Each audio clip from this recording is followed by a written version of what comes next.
spanning the globe to bring you the constant variety of sport, the thrill of victory, and the agony of defeat.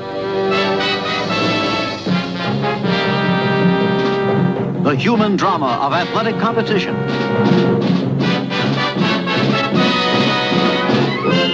This is ABC's Wide World of Sports. Hi, everybody. I'm Chris Fowler. Welcome to Classic Wide World of Sports. One of the most popular figures to emerge in the American sports scene in the 1970s was Evel Knievel. Now, daredevils had existed before Evel, but they played on wacky concepts and zany stunts with all manner of contraptions. Evel Knievel was different. Clad in patriotic colors, Knievel became a regular on ABC's Wide World of Sports as he climbed aboard his Harley-Davidson and jumped over all manner of vehicles in a variety of arenas. Knievel was the consummate showman, and fans flocked to see his jumps, some to see him soar, others to see him crash. His youth in Montana was filled with fierce competition. Knievel was a loner, not a team player. He was rebellious, admitted to stealing hubcaps, and later claimed to rob banks. Evel's evenings often ended with him fleeing the local police on his motorcycle. In fact, it was the Butte police who gave him his nickname. The officers tired of writing his name in the police blotter so much that they shortened it to Evel. Around 1965, Evel formed a troupe called Evel Knievel's Motorcycle Daredevils. They did small-time stunts at county fairs, jumping over rattlesnake pits, mountain lions, and through walls of fire. Evel went solo in 1966. As Wide World of Sports was covering a motorcycle race in Gardena, California, they decided to air part of the pre-race entertainment. It was the new solo daredevil, Evel Knievel. Before we get back to racing, I'd like to introduce to you a most unusual young man. This is Evel Knievel, and his specialty in sports is to take a motorcycle up over a ramp and leap through the air some 90 feet. That's what he's going to try to do today, over 15 automobiles. Now, have you ever done 15 before, Evel? Bill, I never have. I missed a jump up in the northwestern part of the United States over 13, and I was hospitalized and laid up for nearly 5 months, and I sure hope that doesn't happen today. Wow, how many cars were you attempting at that time? 13. 13, and you missed it? That's right. You're trying 15 today? Well, the parachute's ready, motorcycle's ready, and I'm ready, and I'm not going to miss today. It's March 25th, 1967. The young Evel is wearing a yellow helmet, yellow and black leathers, and he's riding a Triumph. In front of him are 15 cars. Bill Fleming has the call from Gardena, California. Right now, everyone here in the crowd has their eyes riveted on a young man by the name of Evel Knievel, who is set and ready in his yellow daredevil leathers and new racing helmet to attempt the leap over 15 cars. You saw J.C. Agajanian there in the background, nervously pacing up and down. An exciting moment here at Gardena, California, even for the young ones. To soar through the air, airborne for about 90 feet on a normal Triumph machine. And he's set to go. Takeoff, of course, very critical. He'll build up speed as quickly as he can, and here he goes.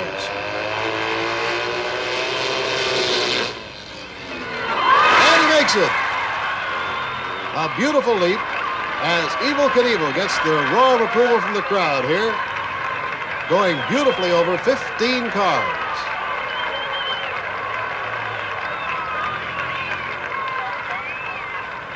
Well, now let's take a look at it again in slow motion to see the techniques used. Here he comes. This is a parabolic curve so that rear wheel will keep the traction. Now, as you see, he rises in the seat and makes a perfect landing. A wild way to ride a motorcycle. One of the many problems facing daredevils is that their next stunt must always be bigger, better, and more grand than the previous one. Evel Knievel's arrival on the national scene came in the emerging show business mecca of Las Vegas. Now, this time around, he was putting cars and buses behind him. On New Year's Day 1968, Knievel was set to jump over some glitzy new Vegas architecture, namely the fountains outside the new Caesars Palace Resort Casino on the Strip. Some say it was this jump that first cemented Evel Knievel's place in sports history. His crash landing at Caesars Palace is one of the most vivid slow-motion portraits of pain ever captured on film. The only other Evel crash that could top Caesars was his wipeout landing at San Francisco's cramped Cow Palace in March of 1972. After surviving the horrendous crashes at Caesars and the Cow Palace, Evel found himself with a cult following in America. With little help from Wide World of Sports, interest in Evel Knievel was starting to skyrocket in the early 1970s. When he arrived on the scene, this country was in a gray area that had not been seen in my lifetime. There were no simple answers to anything. We were involved in the Vietnam War, women's evolution was going on. There were no easy black and white answers.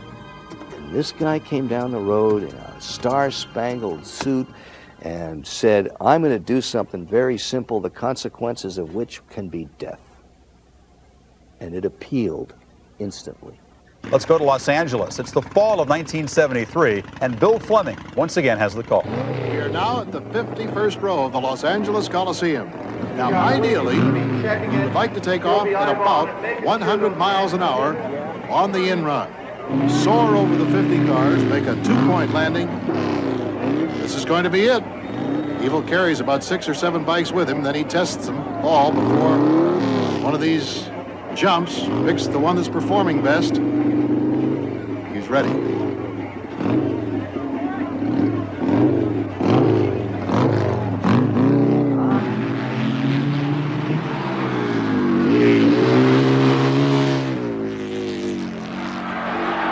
And he's got it made. There goes the chute. Whoops, he's airborne as he goes through the peristyle. But the word is he's okay. And have you ever seen so many cameras in all your life?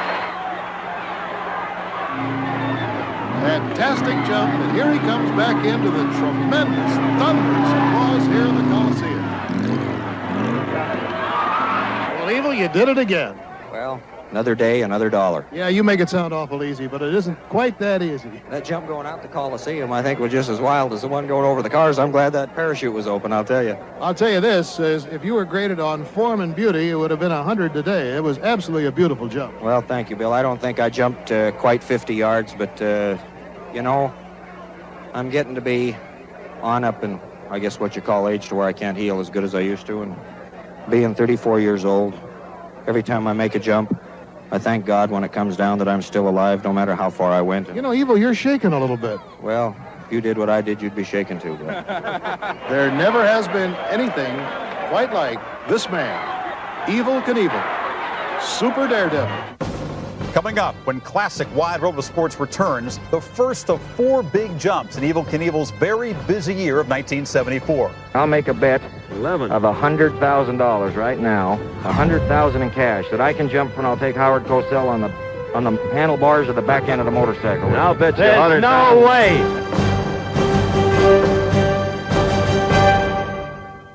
You're watching Classic Wide World of Sports on ESPN Classic.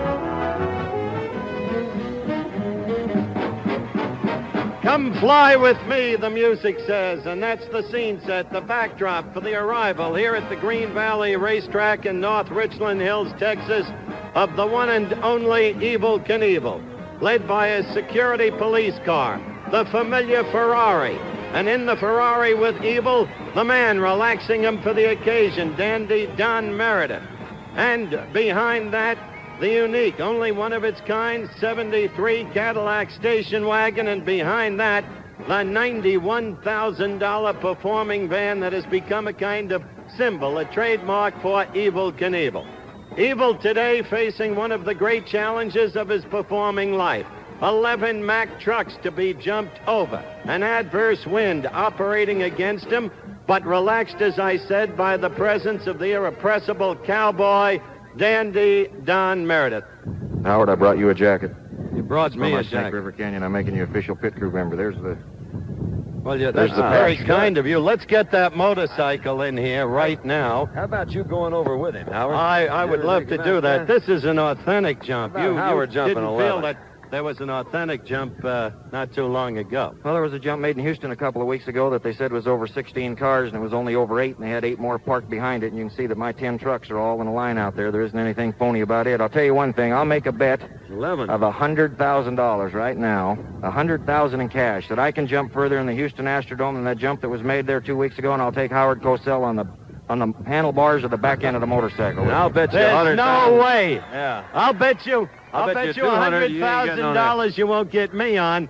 But I want everybody here in North Richland Hills, Texas, to know that Meredith has the courage that he displayed for all those years wearing number 17 for the Cowboys. He's going to go on with you. Go ahead. I'm going to do what? You're going on with him. I'm going to go. I'm not going over those trucks with him. No, but you can at least drive off with him. Well, Watch this, folks. Watch Dandy Don at his best with Evel Knievel. Would you keep my hat? Go ahead, put it on. Here we go. They're going off.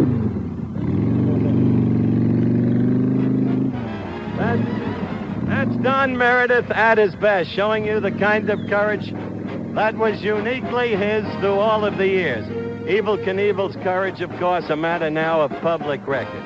30,000 people in North Richland Hills, Texas, to watch Evel Knievel go after his longest leap yet. And I've got to tell you, Don, this wind has to be a factor. I don't really understand all this stuff, man. Why in the world does he do this, Howard? Well, he put it philosophically with the three basic questions of life as he sees it. Where do you come from? What are you doing? And where do you go from here? Here he well, comes right down now, he's coming down in his first practice warm-up. He'll go past the ramp, as you saw, slow down his speed, the platform, which leads up to the 11 Mack trucks that he'll be jumping over today. He's moving around directly in front of us now, and he's getting a final word from his man there. Roger, by the way, has been with him for years, and it's Roger Riemann is his full name, and he's told him that conditions are now, in his opinion, good. Cameras are focused upon Evel. And the wind is a factor, Howard. This thing is really whipping down here in your Texas area, and here he comes. He did it! Wow. He did it! Yeah. Only 11 misses and 300 leaps previously, and he did it. Come on over here, Evel. Evel is coming over, and as I said, unbelievable. I made it okay. You sure did make it okay. Now, I had judged from the distance you went past the last truck, you cleared it by maybe 50 to 55 feet. Well, the landing ramp is 56 feet long, and I landed right on the bottom of it. I'll tell you, if I haven't done the training that I have done and been in the physical shape I'm in right now, I'd have probably broken my back. I really don't feel very good, I'll tell you. I'll bet you don't. Knocked the breath right out of me. It's in slow-mo. Look at it right there. Goodbye, last Mack truck. There it is. You're over it, and you really did clear it. I'd say that's 50 or 60 feet. When I hit there, you can see what happened. It just splattered. Yeah. But you know what? There's no better feeling in the world than to land that thing and be hanging on to it no matter what kind of shape you're in. That's the story then today. Dandy Don Meredith, Evel Knievel, Howard Cosell, right here in North Richland Hills, Texas. And Evel Knievel did the job. More than 150 feet. The jump in Texas was the first major jump in Evel Knievel's very busy year of 1974. Could say it was his year of living dangerously. He had 4 major jumps in 4 different locations, one in Canada, and would jump over a combined total of 41 trucks. Following the jump in Highland Falls, Texas, Evel found himself back in the Memorial Coliseum in Portland, Oregon. It was March 31st, 1974. On the eve of April Fool's Day, and Evel was attempting to clear 17 vehicles. He had jumped the Memorial Coliseum 3 years earlier and broke his throttle hand on a hard landing. This time around, Evel was building his 1974 momentum that was going to lead to the grandest of spectacles by the end of the year. Evel had a special announcement about that in Portland. Let's go to Memorial Coliseum, where Frank Gifford has the call. Evel Knievel has emerged from his van here at the Memorial Coliseum in Portland, Oregon. Colorfully garbed as he always is, Evel Knievel will attempt a tremendous jump tonight. Good luck. Thank you, Frank. Colorful in every way, Evel Knievel, who has become a pop hero, if you will, around the country, traveling with that large van. He'll be traveling at a speed between 80 and 85 miles per hour on the takeoff ramp. He's about ready.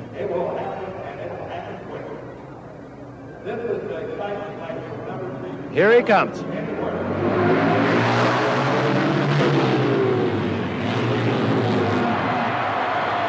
Car goes up, and it couldn't have been more perfect. Could not have been more perfect. Knievel.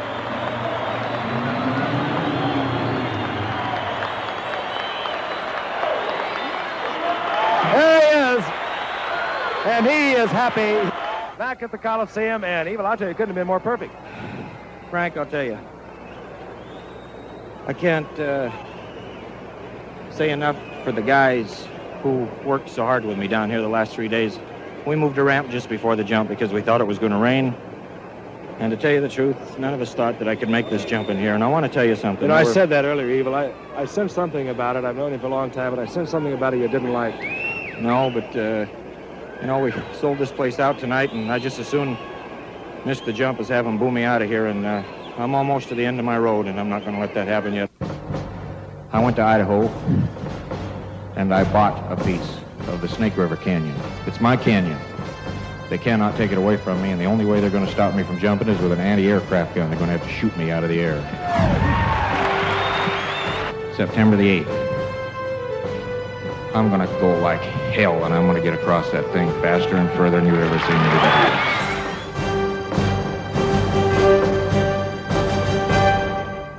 I first came in contact with Evel Knievel about 5 years ago when I got a call from his agent in California.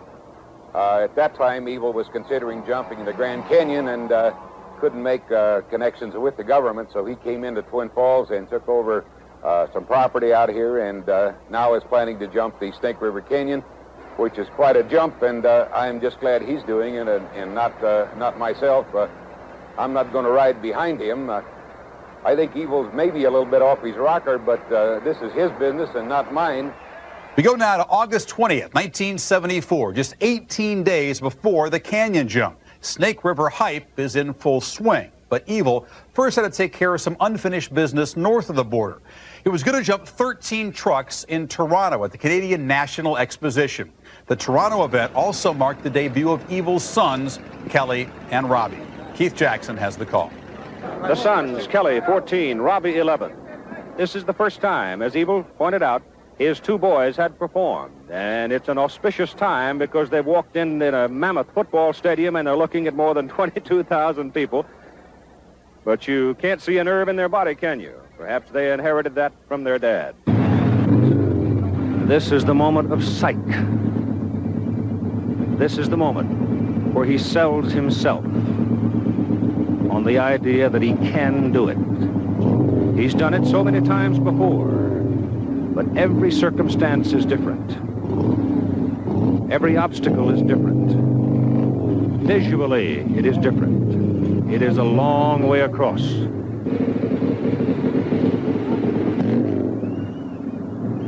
Many, many times we've thought that he was tempting fate too severely.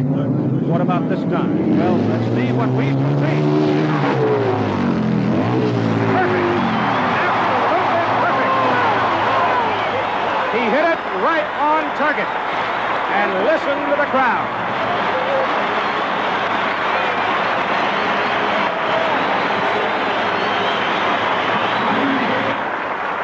And so the feat is done. And the applause rings through the night. Let's take another look as Evel Knievel clears 13 parked Mack trucks 104 feet. See him hit the ramp. A little bit out of shape.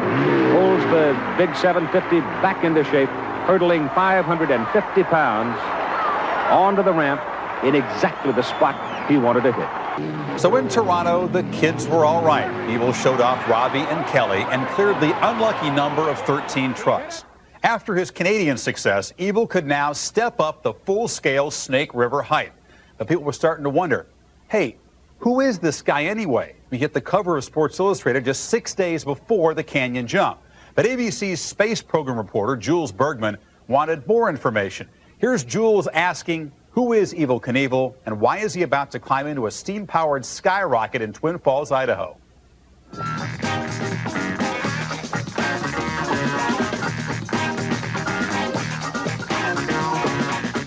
Is it just a form of summer madness, or is Evel Knievel a reflection of our times, a backlash against weary frustrations and hidebound convention? Or, on the other hand, could Evel Knievel just possibly be for real, the last of the true originals, struggling against nearly impossible odds and outrageously insane risks to accomplish what no one else would dare attempt. Another possibility is Evel Knievel a con man supreme, out to pull one of the all-time stunts, pocketing a cool $1 million or more in the bank, then walking off into the Montana sunset, laughing his head off. September 8th is the firmly committed date for the long-awaited Snake River Canyon jump. Evel Knievel will be either a national hero or a dead screwball. There is no in-between. Will he or won't he jump the canyon?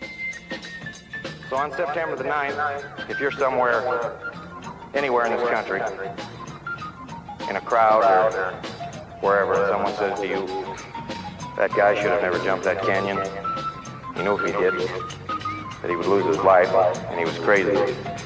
Do me a favor. Tell him that you saw me here, and that regardless of what I was, that you knew me, and that I kept my word. We're at T-minus 24 hours here at the Snake River Canyon launch site, and the X-2 Sky Cycle rocket directly behind our ABC Sports headquarters here is beginning to look like it may actually be ready to fly tomorrow. The work crews are still at work on the final touches on the engine and ready on the parachute. A crowd we'd estimated 6,000 to 8,000 persons has already gathered here in motorcycle events. It looks like the flight may actually go tomorrow.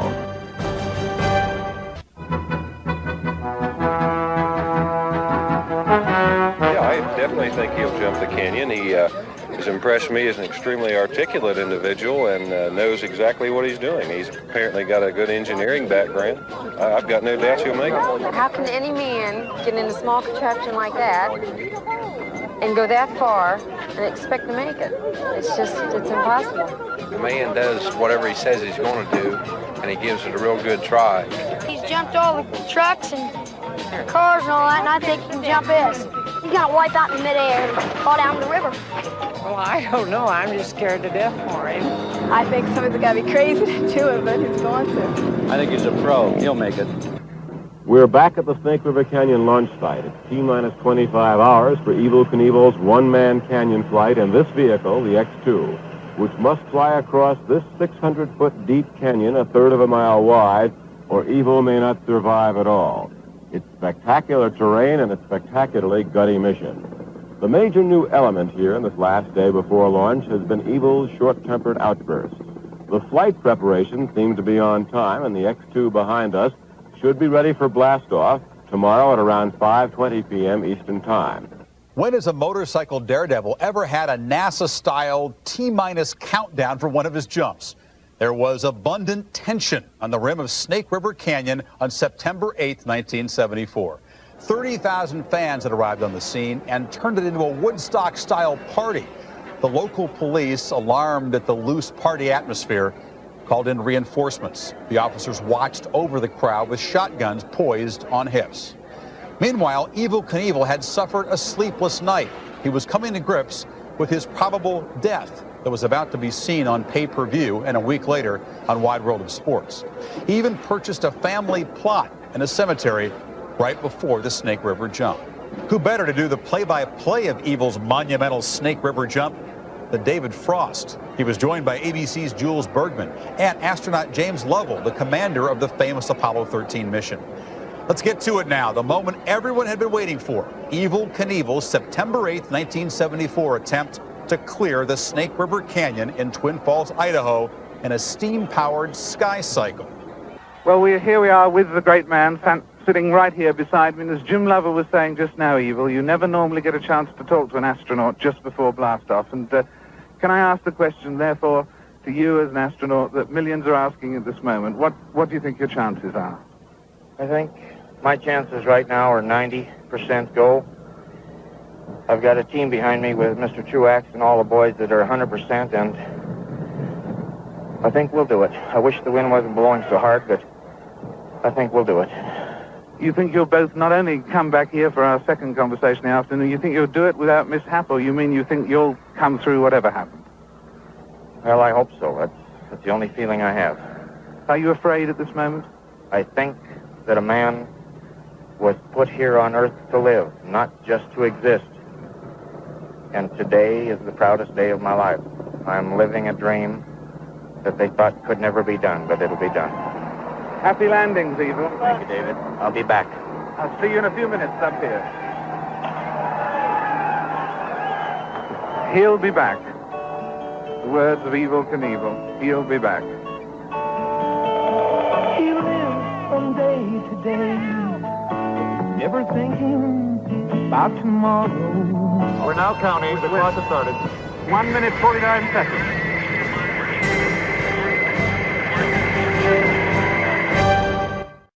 This is Classic Wide World of Sports on ESPN Classic. Picturing a great moment now. Happy landing, Evel. 5, 4, 3, 2, 1.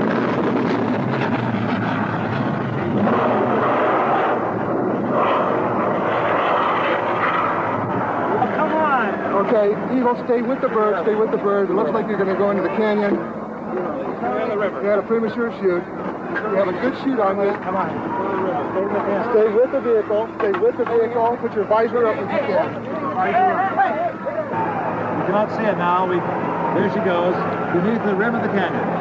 It's going to crash, obviously, into the river. It is okay, though. She's coming down about 17 feet per second. Slowly going down. It just cleared the rocks, thank God. It looks like he is in the water. Robert Craig Knievel appears to have landed in the Snake River. What does it look like, Bob? It looks like he didn't hold on to the handle. Like we feared? Yeah. Where does it look like he's down in the water? No, I'm afraid he's down in the rocks on this side, but I can't see. In the water, Bob. In the water. In the water. Okay, go ahead. Up to the frogman now. Robert Craig Knievel did not clear the 1,600-foot Snake River Canyon. He has landed in the Snake River. Jim, it appeared to me as if he made no attempt to try to get out of the vehicle, wasn't it? Because he was not up high enough? Well, there'd be no attempt to try to get out of the vehicle that time, Len. It's best to stay in it and let the main chute recover you, which he did do. The family, and we're racing around to them now, is hysterical and in shock, crying. They think Evel may be dead or maybe drowning in the river.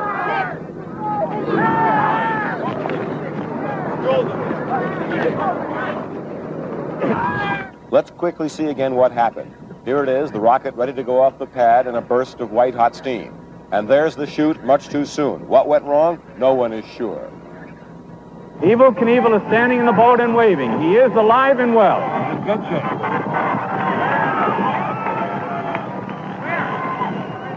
I think at this point we can all say thank God. What do you guys think now? I think he's a very, very brave man. I think he's a hell of a man. To Miami's word, he did it. I can't believe he did it, but he did it. Took a lot of guts? Took more than enough guts. Would you have done it? No way. No, not even for $6 million bucks? Not even for $6 million. Less than 20 minutes after blasting off, Evel Knievel is back at his launch pad now in a cloud of dust. Premature parachute deployment. He couldn't hold the chute, but he landed safely in the water. He's walking on his own. Looks like he has a bloody nose. He's bleeding the eyes a little bit.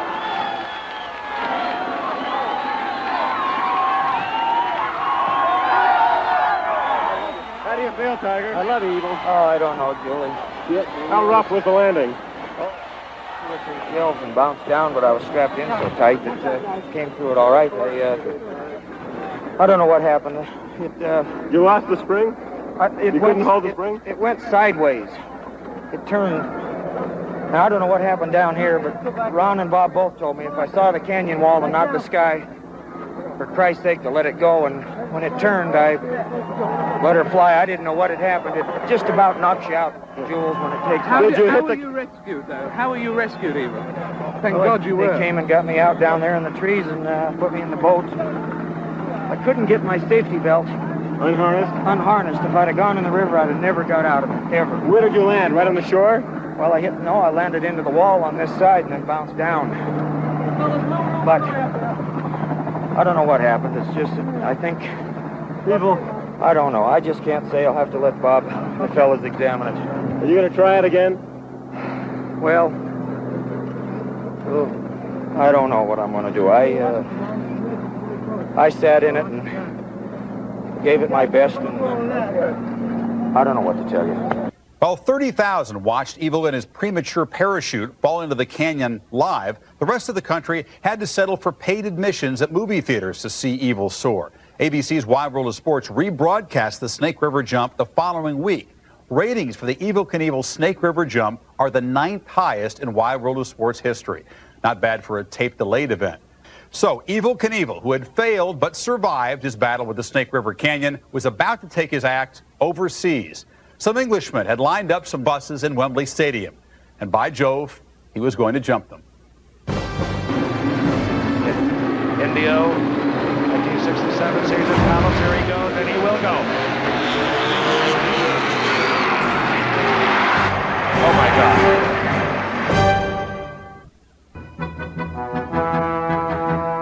Chris Fowler here, welcoming you back to Classic Wide World of Sports. On May 31st, 1975, Evel Knievel entered the venue of legends, London's Wembley Stadium, having put the Snake River Canyon debacle of 9 months earlier behind him. Hustling to promote his own event in London, Evel's appearances around the city gave a late boost to ticket sales. 90,000 fans packed Wembley to see if he could clear 13 double-decker buses. Friend and Evel Knievel expert Frank Gifford, who always seems to be lurking outside of Evel's van, was of course on hand with the call. Let's go to Wembley to see if Evel can do it on May 31st, 1975. It's a turned-on crowd at Wembley Stadium as Evel Knievel returns to action. The people have stared at the ramp, at the 13 buses, almost in amazement. They say it can't be done. Evel says, I can do it.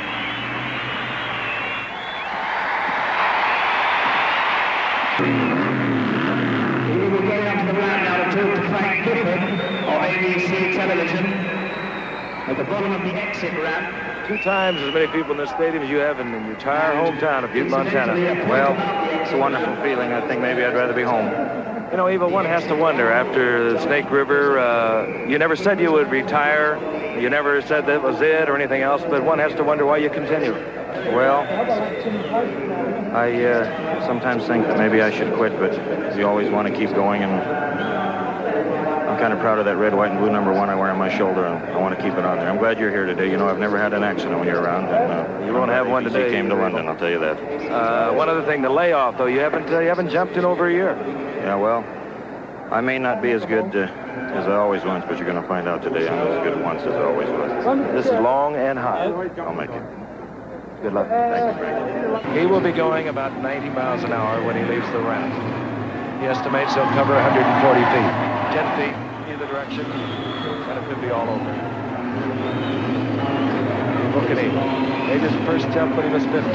Countless other jumps after that. In 1966, hurt himself in Indio. 1967, Caesar's Palace. Here he goes, and he will go. He is hurt. Oh my God.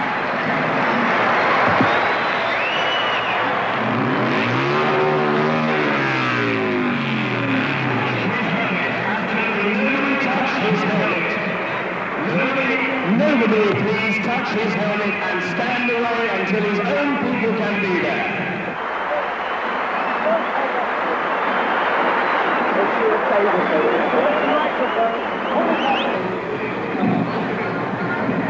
Ladies and gentlemen of this wonderful country, I've got to tell you that you are the last people in the world who will ever see me jump, because I will never, ever, ever jump again. I am through. Enough, man. You've proved enough. Let's get the stretcher. Well, let me get off the ramp. Please help me walk off the ramp. Frank, take me off. I got you, buddy. Frank. Whatever you want. You got it.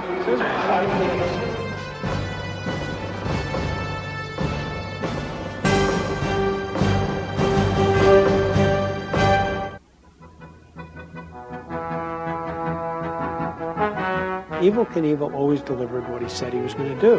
Here he was in Wembley Stadium before somewhere between 80 and 100,000 people. He knew he had a part missing to his bike. He knew he probably couldn't make it all the way across. He was implored to cancel the jump, but Evel wouldn't do it. He was not going to risk his reputation of bailing out an event. He would rather risk his life than risk his reputation. Welcome back to Classic Wide World of Sports and our look at the daring duo of Evel Knievel and his now famous X-rays. Let's get back to the issue of Sports Illustrated for a minute. Was it the famous SI cover jinx that kept him from landing on the other side of Snake River? We'll never know. But we do know that in that cover story, one of Knievel's partners in the Sky Cycle venture had referred to Evel as the White Muhammad Ali.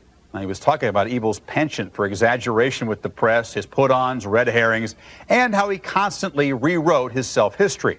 With the dramatic retirement announcement on the landing ramp at Wembley, Evel showed that he did have a little boxing-style showmanship in him. While Evel's statements never even hinted at the poetry spouted by Ali, there was a certain bravado that brought out Evel's own brand of individualism. That said, Evel would later claim that he was in shock when he announced that Wembley was his last jump. He lied to the blokes. Evel was destined to jump again in October of 1975. Perhaps following the overseas theme, he picked Kings Island, an amusement park outside of Cincinnati, Ohio, that is known for its replica of the Eiffel Tower. Let's throw it wide world style to who else? Frank Gifford, again finding himself outside of Evel's van. This time, he's at Kings Island, Ohio, where 14 Greyhound buses stand between Evel and Pater on October 25th, 1975. We understand he is about ready to make his appearance. And here he comes right now, Robert Craig Knievel. Evel, welcome to Kings Island. Thank you. Good crowd. Ready to go. Looks like there's enough of them to blow me over it if I can't get that Harley Davidson over it. The wind, we'll talk about that again, Evel, gusting a problem? Well, it looks from the side of the flags that it may have died down a little bit, but I'm going to go, Frank. There's no wind going to stop me, not even a hurricane. His total concentration now is getting that bike off the approach ramp and onto the landing ramp. And he's not hesitating. He'll go.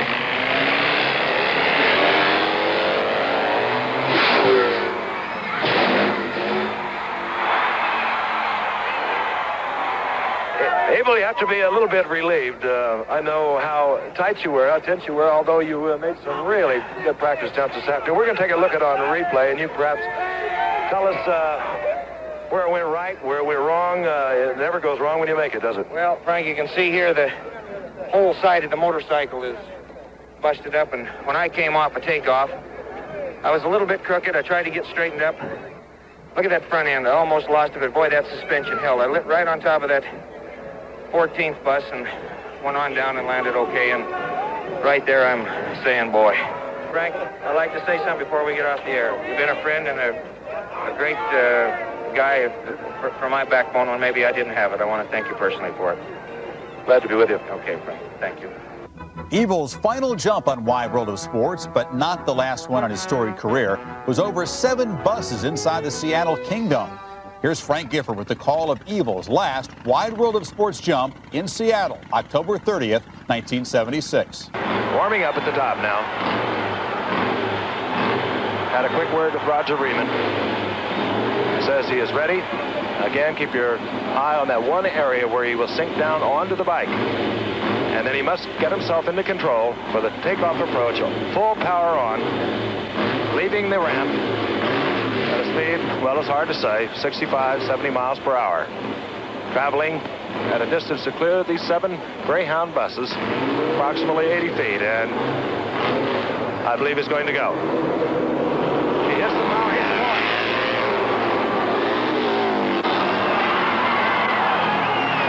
The relatively easy Seattle Kingdom jump didn't even hit the charts among Evel Knievel's domination of the Wide World of Sports ratings. The Kings Island jump, by the way, remains to this day as the all-time ratings champion of Wide World of Sports. It pulled in a 22.3, or roughly 52% of the household share. Many of Evel's other jumps also ranked among the top-rated shows in Wide World history. After the ho-hum Seattle jump, Evel's next jump was to be over a shark tank in Chicago. A landing mishap on the practice jump resulted in more serious injuries for Knievel. He had a concussion and 2 broken arms, and a cameraman was also seriously injured in the jump. After the mess in Chicago, Evel was facing his 40th birthday. His bones were taking longer to heal. He had infections from repeated hospital stays. So as the bicentennial came to a close, he retired again. In his public address introduction of Evel at the Kingdome Jump, Frank Gifford had called Knievel the greatest showman in the world. Soul singer James Brown might have a problem with that label, but a lot of kids who grew up in the 1970s would agree with Gifford. Hollywood had taken a shine to Evel. George Hamilton portrayed Evel in the 1971 film Evel Knievel, and Evel played himself in the 77 film Viva Knievel, with an all-star cast of Lauren Hutton, Gene Kelly, Red Buttons, Leslie Nielsen. I don't want to shoot your last jump. I don't want you to ever have a last jump.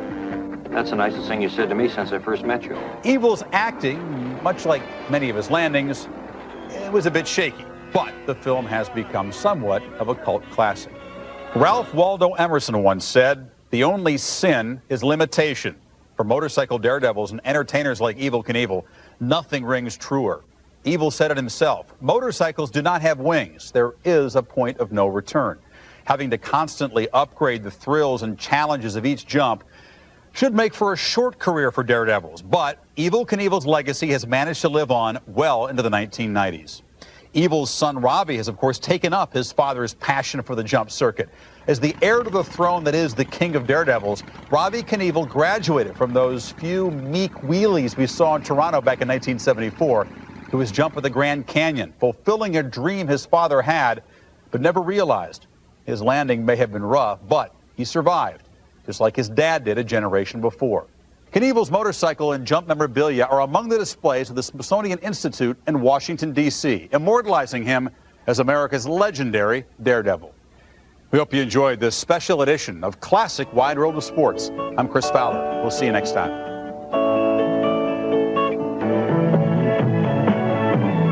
He can move a mountain, leap across the winding river. Once he's made his mind up, there's nothing he won't try.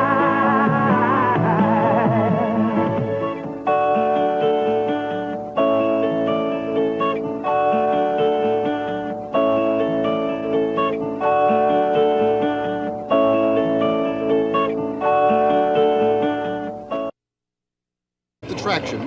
Now, as you see, he rises in the seat and makes a perfect landing. A wild way to ride a motorcycle. One of the many problems facing daredevils is that their next stunt must always be bigger, better, and more grand than the previous one. Evel Knievel's arrival on the national scene came in the emerging show business mecca of Las Vegas. Now, this time around, he was putting cars and buses behind him. On New Year's Day 1968, Knievel was set to jump over some glitzy new Vegas architecture, namely the fountains outside the new Caesars Palace Resort Casino on the Strip. Some say it was this jump that first cemented Evel Knievel's place in sports history. His crash landing at Caesars Palace is one of the most vivid slow-motion portraits of pain ever captured on film. The only other Evel crash that could top Caesars was his wipeout landing at San Francisco's cramped Cow Palace in March of 1972. After surviving the horrendous crashes at Caesars and the Cow Palace, Evel found himself with a cult following in America. With little help from Wide World of Sports, interest in Evel Knievel was starting to skyrocket in the early 1970s. When he arrived on the scene, this country was in a gray area that had not been seen in my lifetime. There were no team player. He was rebellious, admitted to stealing hubcaps, and later claimed to rob banks. Evel's evenings often ended with him fleeing the local police on his motorcycle. In fact, it was the Butte police who gave him his nickname. The officers, tired of writing his name in the police blotter so much that they shortened it to Evel. Around 1965, Evel formed a troupe called Evel Knievel's Motorcycle Daredevils. They did small-time stunts at county fairs, jumping over rattlesnake pits, mountain lions, and through walls of fire. Evel went solo in 1966. As Wide World of Sports was covering a motorcycle race in Gardena, California, they decided to air part of the pre-race entertainment. It was the new solo daredevil, Evel Knievel. Before we get back to racing, I'd like to introduce to you a most unusual young man. This is Evel Knievel, and his specialty in sports is to take a motorcycle up over a ramp and leap through the air some 90 feet. That's what he's going to try to do today, over 15 automobiles. Now, have you ever done 15 before, Evel? Bill, I never have. I missed a jump up in the northwestern part of the United States over 13, and I was hospitalized and laid up for nearly 5 months, and I sure hope that doesn't happen today. Wow, how many cars were you attempting at that time? 13. 13, and you missed it? That's right. You're trying 15 today? Well, the parachute's ready, motorcycle's ready, and I'm ready, and I'm not going to miss today. It's March 20th. Simple answers to anything. We were involved in the Vietnam War. Women's evolution was going on. There was nothing. There were no easy black and white answers.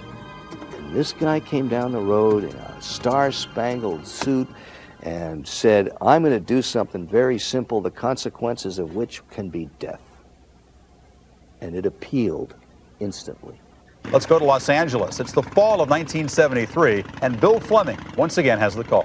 We are now at the 51st row of the Los Angeles Coliseum. Now, ideally, we would like to take off at about 100 miles an hour on the in-run. Soar over the 50 cars, make a 2-point landing. This is going to be it. Evel carries about 6 or 7 bikes with him, then he tests them all before one of these jumps, picks the one that's performing best. He's ready.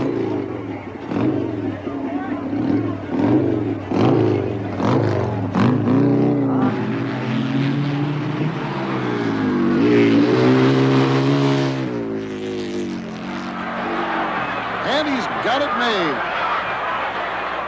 There goes the chute. Whoops, he's airborne. 5th, 1967. The young Evel is wearing a yellow helmet, yellow and black leathers, and he's riding a Triumph. In front of him are 15 cars. Bill Fleming has the call from Gardena, California. Right now, everyone here in the crowd has their eyes riveted on a young man by the name of Evel Knievel, who is set and ready in his yellow daredevil leathers and new racing helmet to attempt the leap over 15 cars. You saw J.C. Agajanian there in the background, nervously pacing up and down. An exciting moment here at Gardena, California, even for the young ones. To soar through the air, airborne for about 90 feet, on a normal Triumph machine. And he's set to go. Takeoff, of course, very critical. He'll build up speed as quickly as he can, and here he goes. And he makes it. A beautiful leap as Evel Knievel gets the roar of approval from the crowd here, going beautifully over 15 cars.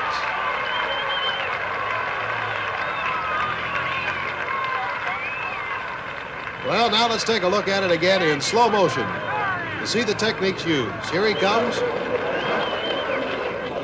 This is a parabolic curve so that rear wheel will keep.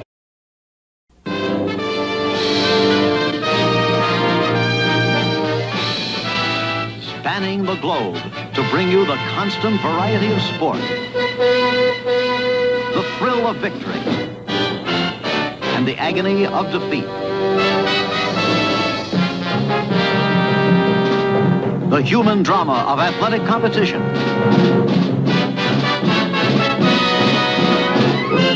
This is ABC's Wide World of Sports. Hi, everybody. I'm Chris Fowler. Welcome to Classic Wide World of Sports. One of the most popular figures to emerge in the American sports scene in the 1970s was Evel Knievel. Now, daredevils had existed before Evel, but they played on wacky concepts and zany stunts with all manner of contraptions. Evel Knievel was different. Clad in patriotic colors, Knievel became a regular on ABC's Wide World of Sports as he climbed aboard his Harley-Davidson and jumped over all manner of vehicles in a variety of arenas. Knievel was the consummate showman, and fans flocked to see his jumps, some to see him soar, others to see him crash. His youth in Montana was filled with fierce competition. Knievel was a loner, not a